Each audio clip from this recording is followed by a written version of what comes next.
तो आज हम बात करेंगे एक्सरसाइज 1.5 क्वेश्चन नंबर 2 और 3 के बारे में। तो इसमें हमसे पूछा जा रहा है कि find singular and non singular और नॉन सिंगुलर मैट्रिसेस कि इसमें आपने बताना है। ये कुछ मैट्रिसेस हमें दी गई है कि इसमें सिंगुलर मैट्रिसेस कौन से हैं और नॉन सिंगुलर मैट्रिसेस कौन से हैं। तो सिंगुलर मैट्रिसेस और नॉन सिंगुलर मैट्रिसेस की यहाँ पर हमने कुछ पॉइंट्स लिखे हैं कि अगर if A determinant of a matrix is equal to zero, अगर अगर हम कोई किसी मैट्रिक्स का डिटर्मिनेंट हम फाइंड करें और वो ज़ीरो के बराबर हो, तो फिर हम कहेंगे कि वो हमारे साथ सिंगुलर मैट्रिक्स है। और अगर हम किसी मैट्रिक्स का डिटर्मिनेंट फाइंड करें और वो नॉन ज़ीरो के बराबर हो, तो हम कहेंगे कि ये हमारे साथ नॉन सिंगुलर मैट्रिक्स है। अब डिटर्मिनेंट के बारे में हम पिछले लेक्चर में डिटेल से बात कर चुके हैं। यहाँ पर हम इसको डिटर्मिनेंट को भी दोबारा सीखेंगे और हम बताएंगे कि कौन सा मैट्रिक्स सिंगुलर है और कौन सा नॉन सिंगुलर है। तो डिटर्मिनेंट को हम इस तरह फाइंड करते हैं कि हमारे साथ जो डायगोनल्स वाले एलिमेंट्स होते हैं, यानी ये 5 1 और इसी तरह 2 और 3, हम इसको मल्टीप्लाई करते हैं और यानी ऐसा हम लिखेंगे कि ए डिटर्मिनेंट जो होगा ये बराबर होगा, यानी 5 1 तो हम कहेंगे कि 5 और फिर हम इसको माइनस करते हैं इस वाले डायगोनल के एलिमेंट से, यानी दोनों डायगोनल्स के एलिमेंट्स को हम मल्टीप्लाई करते हैं और आपस में इसको माइनस करते हैं। फिर 3 2 तो ये हो जाएगा 6। यानी पहले हमने इस डायगोनल के एलिमेंट्स को जो है मल्टीप्लाई किया, इसको जो है हम प्रिंसिपल डायगोनल जो होते हैं इसको हम प्रिंसिपल डायगोनल भी कहते हैं। तो पहले हम इसको मल्टीप्लाई करेंगे, 5 1 5 और फिर 3 2 तो इससे आता है 6 और फिर हम इसको जो है एक दूसरे से सब्ट्रैक्ट करेंगे, तो इसका जो डिटर्मिनेंट होगा वो -1 के बराबर होगा। अब अगर हम यहाँ पर देखें तो -1 जो है वो ज़ीरो के इक्वल नहीं है। तो जब ये ज़ीरो के इक्वल नहीं है तो हम यहाँ पर कह सकेंगे कि ये जो होगा हमारे साथ क्या होगा, नॉन सिंगुलर मैट्रिक्स होगा। तो हम यहाँ पर कह सकते हैं कि therefore this matrix the given matrix is non singular, क्योंकि हमने इसका डिटर्मिनेंट फाइंड किया और वो ज़ीरो के इक्वल जो है वो नहीं है। अब हम बताएंगे इसकी कि ये मैट्रिक्स सिंगुलर है हमारे साथ कि नॉन सिंगुलर है। अगर ये सिंगुलर हुआ तो इसका डिटर्मिनेंट ज़ीरो के बराबर होगा, और अगर नॉन सिंगुलर होगा इस मैट्रिक्स की तरह तो ये जो है ज़ीरो के इक्वल अगर नहीं होगा तो नॉन सिंगुलर होगा।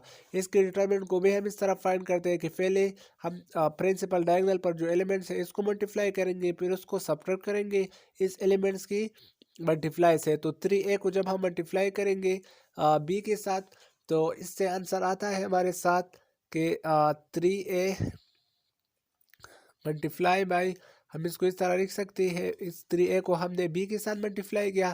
अब हम इस 2a को -2b के साथ मल्टीप्लाई करेंगे, तो माइनस हम लिखेंगे कि 2a और इसी तरह ये मल्टीप्लाई हो जाएगा -2b के साथ।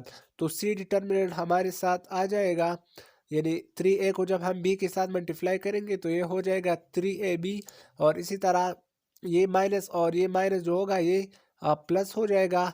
और 2a को जब हम मल्टीप्लाई करेंगे 2b के साथ तो इससे आ जाएगा 2, यानी सॉरी 2 2 2 4, तो 4ab, तो इससे ये आंसर आ जाएगा। अब अगर हम इसको देखें तो ये फर्दर भी सिंप्लीफाई होता है, तो इससे जवाब आ जाएगा 7ab, यानी इससे जवाब आ जाएगा 7ab। तो ये जो होगा ये भी इक्वल ज़ीरो के इक्वल नहीं है, तो हम कह सकेंगे कि ये भी हमारे साथ क्या है, एक नॉन सिंगुलर मैट्रिक्स है। अब इसको देखते हैं कि ये सिंगुलर है या नॉन सिंगुलर है। तो इसके डिटर्मिनेंट को भी हम इस तरह फाइंड करेंगे, पहले प्रिंसिपल डायगोनल के एलिमेंट्स को मल्टीप्लाई करेंगे। तो जब हम -4 को जो है मल्टीप्लाई करेंगे इस -3 के साथ, और फिर 6 को मल्टीप्लाई करेंगे 2 के साथ, तो 6 को हम 2 के साथ मल्टीप्लाई करेंगे, तो जो इसका डिटर्मिनेंट होगा यानी 4 3 इससे आंसर आता है, ये माइनस और माइनस प्लस हो जाएगा, और 4 3 12, और इसी तरह -6 2 तो इससे आंसर आता है 12।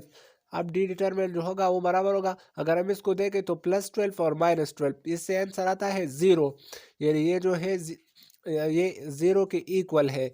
तो यहाँ पर हम कह सकेंगे कि ये वाला मैट्रिक्स जो होगा ये हमारे साथ सिंगुलर मैट्रिक्स होगा, क्योंकि इसका डिटर्मिनेंट 0 के बराबर है। अगर हम इसको देखें तो ये 0 को बराबर नहीं है, तो हम इसको कह सकेंगे कि ये हमारे साथ जो होगा ये एक नॉन सिंगुलर मैट्रिक्स होगा।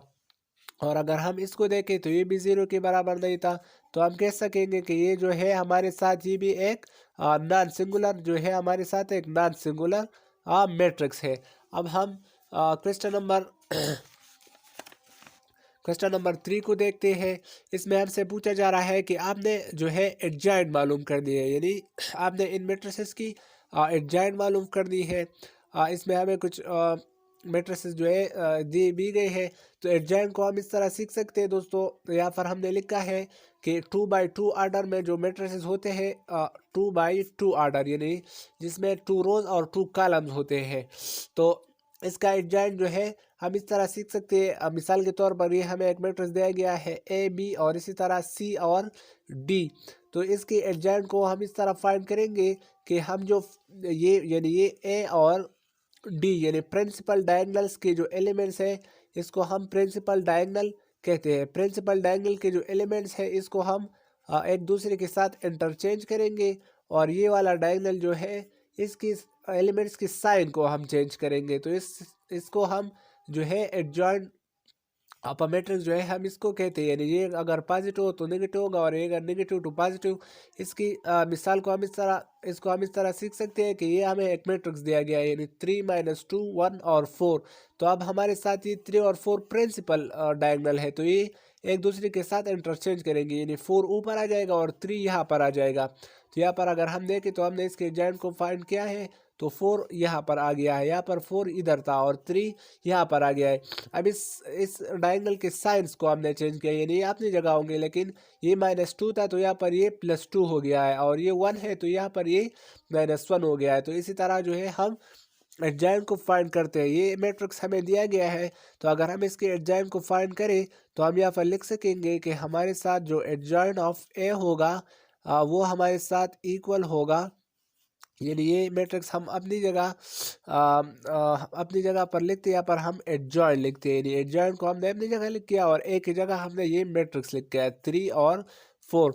तो अगर हम इसकी एडजॉइंट को फाइंड करें, यानी एडजॉइंट ऑफ ए, ये जो होगा ये इक्वल होगा यानी प्रिंसिपल डायगोनल के एलिमेंट्स को ये हम इसको इंटरचेंज करेंगे, तो 4 ऊपर आ जाएगा तो ये 4 हो जाएगा और ये 1 यहाँ पर आ जाएगा। अब यहाँ पर +2 है तो ये -2 हो जाएगा, और यहाँ पर +3 है तो ये -3 हो जाएगा। तो ये जो होगा हमने इसकी एडजॉइंट को फाइंड कर लिया।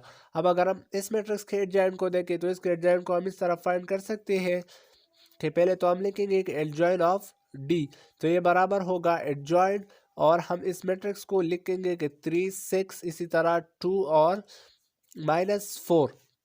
तो अगर हम एडजॉइंट ऑफ डी को देखें तो ये 4 और -3 जो है ये नीचे आ जाएगा और -4 ऊपर आ जाएगा, क्योंकि ये प्रिंसिपल डायगोनल्स के एलिमेंट्स है, और ये 6 है तो ये -6 हो जाएगा, और ये +2 है तो ये -2 हो जाएगा। तो इसी तरह दोस्तों हम एडजॉइंट को फाइंड कर सकते हैं कि det is change the places of A and D, यानी ए एंड डी के हम प्लेसेस को चेंज करेंगे with each other and change the signs of B and C, और बी और सी के जो है हम साइंस को चेंज करेंगे। ये तो था 2x2 आर्डर एडजॉइंट के।